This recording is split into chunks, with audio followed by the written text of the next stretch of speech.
Alors, je laisse la place pour une dizaine de minutes à Nassira qui revient pour nous présenter le programme de sensibilisation avec Fatimatou Abdoulaye, que je suis tellement fière de la retrouver ici parce que ça a été ma stagiaire et je suis vraiment contente.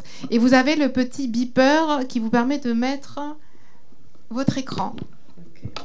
Oui, en fait, comme je le disais en introduction, le CEF6 avec ces 4 objectifs. Le dernier objectif, c'était en action sociétale, la sensibilisation à l'usage sécurisé du numérique. Hein. J'avais question pour Asie, elle est où tout à l'heure? Mais bon, pendant la pause, justement, j'aurais souhaité revenir sur les chiffres du baromètre de cybermalveillance pour un peu plutôt une interprétation ou plutôt des commentaires ou une critique de ces chiffres-là. Mais bon, on en parlera peut-être tout à l'heure. Donc on a monté, c'est un groupe de travail aujourd'hui qui compte, je ne sais plus, 35 personnes 35 60 une soixantaine de personnes. Et Fatimatou va présenter quelles sont nos actions. C'est très très soutenu aussi. Et d'ailleurs aussi on a avec d'autres associations, hein, a dit je suis d'accord avec toi qu'il faut qu'on travaille ensemble. On a déjà intervenu ensemble dans des écoles ou dans des événements. Notre objectif est le même. Probablement les méthodes ou les axes ou les scénarios sont différents. C'est pour ça qu'on va vous présenter une autre approche aujourd'hui qui va dans le même sens que ce que vous faites avec vos actions terrain. Je vais laisser la parole à Fatimatou. Oui, bonjour à tous. Je suis ravie aujourd'hui de vous parler du programme de sensibilisation à la cyber du CEF6. Donc, ce programme a été élaboré dans le groupe de travail sensibilisation, le GT Shelter for Cyber, qui est piloté par Laetitia Sawyer et Steph Drapetti. Donc, voilà. Alors, la présentation est organisée en 3 parties. Je vais tout d'abord vous parler des évolutions, des actions, toutes les activités qui ont été élaborées depuis le dernier colloque 2024. Ensuite, je rentrerai plus en détail pour vous expliquer toutes les interventions qu'il y a eu et les bilans du GT. Puis on terminera par les perspectives, les actions pour l'année 2026. Donc, pour la partie évolution, elle sera divisée en 2 parties. Je vais d'abord vous présenter en fait une offre de sensibilisation qui a été mise en place. Puis après, je vous parlerai des nouveaux contenus qui ont été créés et joués durant cette année. Donc, alors, notre ambition au sein de cette offre de services, c'est de sensibiliser largement aux enjeux du numérique responsable, tout en donnant envie aux jeunes filles de s'engager dans les métiers du digital et de la cybersécurité. Donc, à partir de là, on propose 3 types d'accompagnement avec des actions concrètes. Donc, orientation vers les études scientifiques et les métiers du numérique, donc pour encourager les filles à choisir les filières scientifiques et techniques. Des ateliers de sensibilisation pour les jeunes, cette fois-ci pour apprendre à protéger les données, à sécuriser les appareils et réfléchir aux bons usages. Puis en troisième, les conférences de sensibilisation grand public. Donc cette fois-ci, pour comprendre les métiers de la cybersécurité et devenir des citoyens cyber responsables. Donc l'objectif final autour de cette offre de service, c'est que chacun reparte avec une meilleure compréhension des menaces actuelles, des conseils pratiques à appliquer au quotidien et de bons réflexes pour être en sécurité, en toute sécurité. Voilà, on veut aussi, il ne faut pas oublier, on veut aussi semer les graines en fait d'une vraie culture cyber dès le plus jeune âge. Donc, alors, dans cette offre en fait, elle est, il y a des cibles, on a identifié certaines cibles comme les écoles, les collèges, les lycées, les forums d'emploi et d'orientation, et puis les collectivités locales, mairies, élus, agglomérations, les entreprises. Et en option, il y a possibilité, Nassira vous avez présenté, la présidente vous a présenté les livres, il y a les supports aussi qui sont à disposition, des communications sur les réseaux sociaux, les affiches, les flyers du CEF6, et puis des after events pour pouvoir échanger et faire du réseau. Voilà. Et donc dans tout ça, il y a aussi tout ce qui est retex à la fin pour échanger à la suite des ateliers qui peuvent se passer sur une journée ou sur un site, peu importe. Et il est possible de choisir plusieurs offres en fonction des besoins. Donc maintenant, je vous propose maintenant de parler des nouveaux contenus. Ces contenus ont été créés et joués donc dans cette année-ci.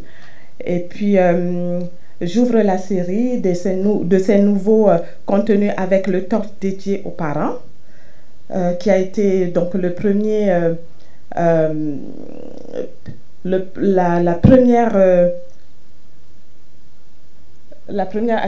premier contenu qui a été créé, piloté par Ilan, pour lequel l'objectif est d'aider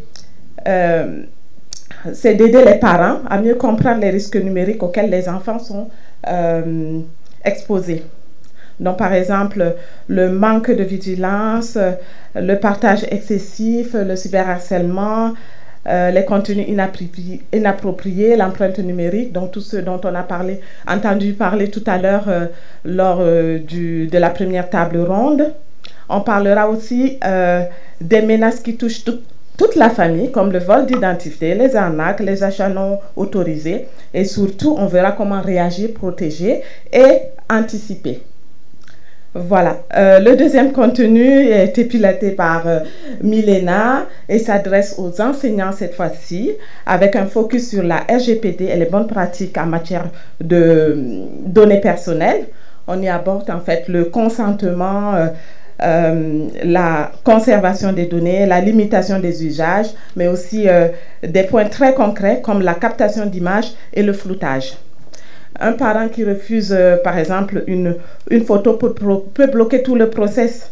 Donc, dans le doute, ce qu'on dit, il faut flouter. On floute. Dans le doute, on floute. Donc, enfin, une série de 4 scripts pédagogiques destinés aux enfants à partir de 11 ans ont été développés. Et puis, ces scripts ont été construits à partir des retours et des besoins identifiés dans les interventions précédentes, donc auprès des familles, des enseignants. Donc, c'est un produit de Retex.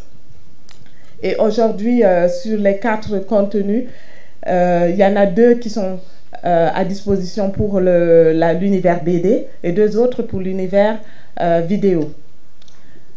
Les vidéos ont été conçues avec Contio. Ils sont disponibles en ligne.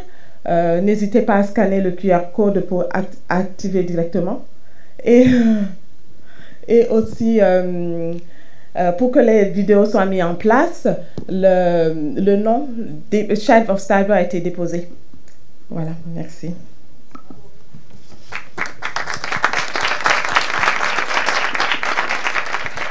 Donc, je vais rapidement passer à la partie intervention et bilan.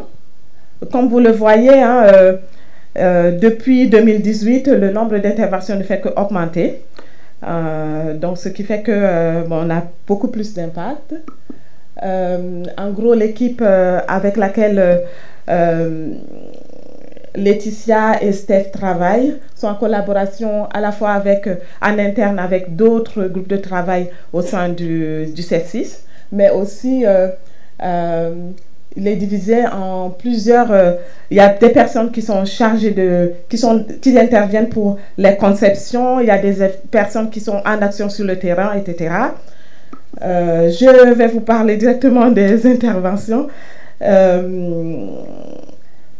Donc, pour le public, on intervient par rapport à Start-up for Kids sur Mulhouse et sur Saclay. Il y a plusieurs ateliers étudiants qui sont mis en place. Là, on peut voir dans l'image là que, par exemple, Steph, elle intervient sur toute la côte ouest de la France et Laetitia plus au nord. Et on voit, en fait, il y a en vert, là, une première, comment dire, une nouvelle académie qui a été ouverte cette année. Et donc, en gros, hein, depuis 2018, 15 académies sur 30 ont été couvertes par le CEF6. Donc, c'est un vivier très important pour les renouvellements, étant donné que nous, on intervient une fois, mais voilà, s'il fallait revenir, ça fait un gros vivier. En termes d'action, comme vous voyez, on parlait des personnes qui interviennent. Sans ces personnes-là, rien ne serait... On n'aurait pas eu autant d'interventions. Et donc, du coup, merci à toutes les personnes qui, de près ou de loin, interviennent pour que les ateliers aient lieu et qui se déplacent également. Voilà. Donc, tout cela n'est pas aussi possible, est possible aussi parce qu'on a des partenaires. S'il y a des partenaires qui ne voient pas leur nom là, je pense que leur logo, ça veut dire que c'est en cours de renouvellement. Voilà, parlons rapidement maintenant des perspectives pour l'année 2026. Les actions qui sont les activités sur l'année 2026. On voit, en fait, je vous propose de partir sur 3 angles: l'anticipation, la création et la mobilisation. Donc, en termes d'anticipation, là, il s'agit de reconduire, en fait, toutes les actions qui ont déjà été effectuées au cours de l'année 2025. Elles seront reconduites. Il y a appel à projet et ouverture. Donc, s'il y a des besoins, on va les prendre en compte. Et dans le volet de la création, on continue toujours à créer. 2 vidéos sont déjà en ligne, mais d'autres vont venir. Il y a la construction de la BD pédagogique qui est aussi en cours. Il y a une fidélisation du livret d'accueil. Voilà, ça c'est les projets qui sont déjà en cours, mais d'autres vont arriver. Et pour finir, il y a des nouveautés au sein de ce groupe de travail Child for Cyber afin d'ajouter d'apporter plus de comment on appelle, d'animation, d'esprit d'équipe. Il y aura des afterworks spécifiques pour mobiliser du monde. Et puis il y a aussi un besoin de sensibilisation sur les métiers de la cyber qui a été identifié. Et pour ces sujets-là, il y a actuellement le groupe de travail est prêt à mobiliser du monde, à faire venir. Donc, s'il y a des personnes dans la salle qui sont intéressées à intervenir, n'hésitez pas. Appel à volontaires. Voilà, pour animer le groupe. Donc, n'hésitez pas d'envoyer un mail sur sensibilisation@cef6.fr. Vous serez reçu avec. Merci Fadimatou. En fait, dans l'organisation de ce groupe de travail, il y a un slide où il y a les noms de plusieurs personnes. Il y a les membres du CEF6 qui sont bénévoles, qui travaillent sur le sujet, qui sont à l'initiative justement de la production du contenu, mais aussi on a un panel d'ambassadeurs à l'échelle, on va dire, de toutes les régions en France.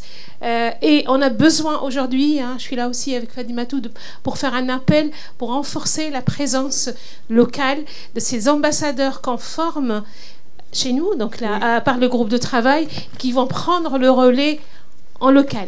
Donc aujourd'hui, on a besoin de monde, on a besoin d'ambassadeurs, pas forcément membres du CEF6, mais qui sont là, engagés avec nous sur ce sujet très très important qui me tient personnellement à cœur, puisque j'ai quand même, en créant l'association, rajouté un objectif.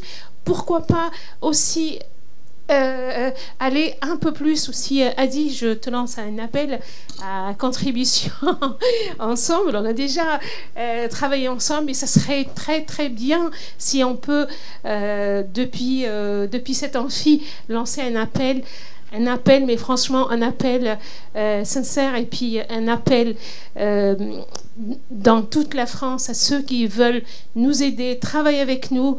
On les forme en tant qu'ambassadeurs, on leur donne les outils pour, et ce serait bien qu'on puisse nous contacter. Donc voilà, la chaîne YouTube du CEF6 et la chaîne YouTube dédiée à la sensibilisation. Il y a les vidéos qu'on produise. Et je tiens à remercier aussi Cancio qui est avec nous aujourd'hui en tant que bénévole aussi, produire ces vidéos grand public et notamment pour protéger nos enfants. Merci. Merci beaucoup.